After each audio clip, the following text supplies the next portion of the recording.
These Pyaaz Kachori Taquitos are my favorite fusion recipe that features a flavorful Jaipur Wali Pyaz ki Kachori inspired filling. Use leftover rotis, tortillas or any wrap and these are so effortless.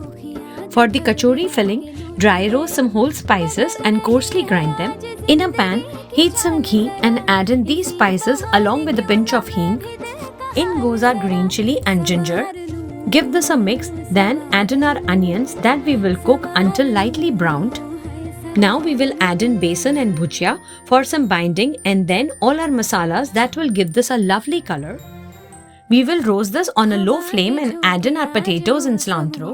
The longer you roast the masala, the better the flavor will develop, so definitely be patient here. To assemble your taquitos, I have taken a roti and added a layer of garlic chutney or any chutney of your choice. Then added some of that kachori filling followed by some cheese and any veggies of your choice. Spread some cornstarch on the edges and roll them up. Bake these until golden brown and these Pyaaz Kachori Taquitos are ready for the snack or appetizer. Head over to my blog for more detailed recipe and enjoy.